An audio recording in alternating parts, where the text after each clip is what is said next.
Okay. Hey lovers, it's Mekki from obviously Match by Mekki, and I am here with a season 18 of The Bachelorette, episode 9, Michelle Young recap. Last night was overnights, so fantasy suites. There were 3 guys left: Joe, Brandon, and Nate. And so they went to Mexico, which was nice to see them get up and go somewhere. I've mentioned it before. I really love when they go travel. It's like I'm able to live through them on the screen. So it was good to see them go to Mexico. Brandon got the first one-on-one, which y'all know out of the 3, he's like my third choice, but he got the first one-on-one. So I was like, okay, fine, let's get this out the way. Not in a bad hater type of way, but I gotta rock with Nate. Nate was my first pick from day one, and then Joe. Like, I love them. But Brandon, okay, fine, you're a good catch. Brandon mentioned that this was his first time leaving the country, and I'm like, wait, but isn't Brandon a flight attendant?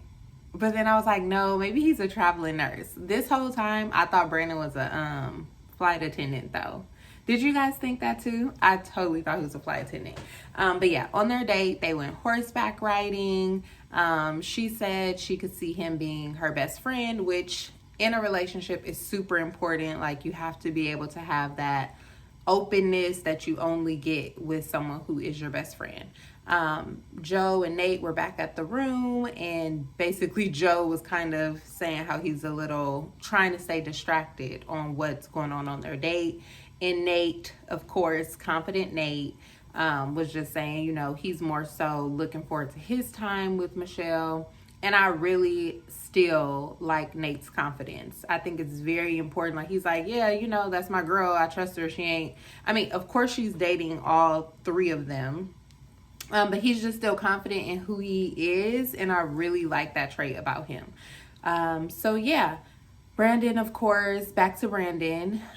He did remind Michelle how he's falling in love with her, which we all already knew. But I guess that's a nice reminder to have throughout this process. And once them fireworks hit, though, Nate was like, oh shit, it's a reality check. Maybe she does have a connection with other people aside from me.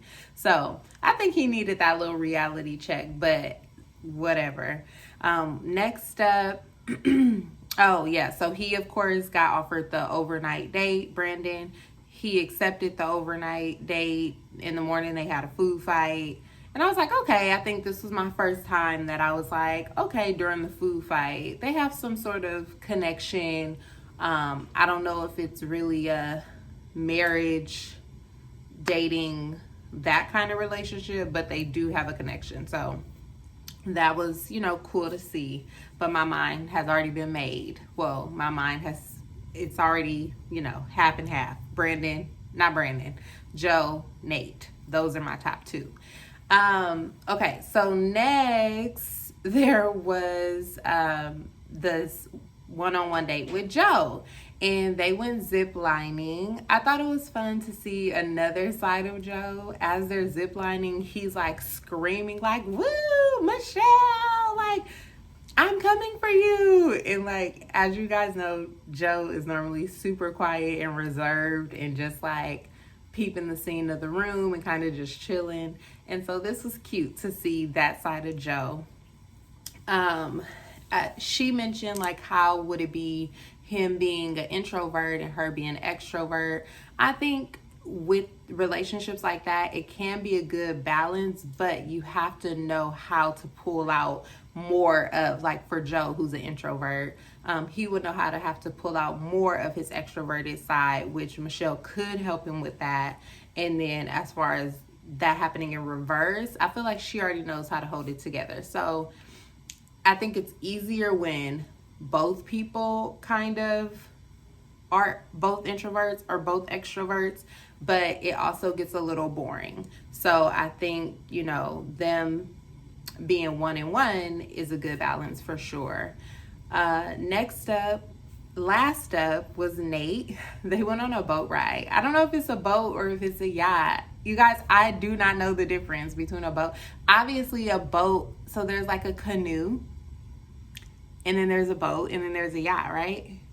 I think, and then there's a cruise ship. I think those are the different types of boats. I'm gonna do my research. But yeah, they just went on a boat ride. I feel like their date was just them, Nate and Michelle, kissing like usual. Of course, the connection and chemistry was there like usual. He got the one or the first impression rose. So Nate has been in the front of Michelle's mind for a really long time. She did say she was a little worried, you know, about not the connection not being there, but him not being married or ready for marriage. He hadn't previously expressed like being in love with her, and so she kind of had to probe him on, okay, we're close to the end, how do you feel, instead of him just coming out with it. She did ask him during dinner, like, okay, so do you have anything to say? He's like, no, not really. So that's when she was like, okay, look, let's cut the shit. How do you feel about me? Do you love me? Like, can you see yourself falling in love? Are you in love? Engagement? And he was like, all three. And then that basically seemed like that was all Michelle needed to hear. She's been smitten by Nate this whole time. It was funny too, because I noticed the Bachelor editors were playing like Disney whimsical, magical music throughout Nate and Michelle's date. And I don't know if they did that for the other dates too, but I definitely heard it for Michelle and Nate. But yeah, Nate finally opened up. And for a second I was like, is he just saying what she wants to hear, or does he really feel that way now? Like, I think these are feelings he would feel later, but in that moment I'm like, is he just saying that now just to make sure he gets selected because he knows he can feel this way later? So I still be having to watch Nate, but yeah, whatever. Of course, they all three got the invitation for the overnight, which is always awkward when they go back to the guys like the following morning. I'm like, that is so awkward that your girlfriend was just spending the night with this dude and the dude had to come back to the room with you. Like, is that not an awkward thing? And also the same goes when it's the Bachelor instead of the Bachelorette. Like, I don't know. But yeah, basically back to the rose ceremony. Well, going to the rose ceremony. Michelle already was confident in her decisions. Brandon, not so confident. Brandon was like, can I speak to you for a second? She said, yeah. He reiterated how, you know, he will always put her first, no matter what decision she makes. She gave Nate the first rose. Then she gave Brandon the second rose. My jaw dropped. Joe was like, I was not expecting this. And I'm like, Joe, me neither, Joe. Me neither, Joe. I just knew Joe was going to be in the top two with Nate. But yeah, I was wrong. Which also made me a little upset because I'm like, now I'm a little bit mad that they already chose Clayton to be the Bachelor. Even though I did like Clayton during the season and I did want to see more of Clayton and Michelle together. And prior to this episode, I was happy that Clayton is the upcoming Bachelor. But now I'm like, Joe should have been the Bachelor. Normally they wait till the end, you know. But yeah, they had already pre-selected Joe or Clayton.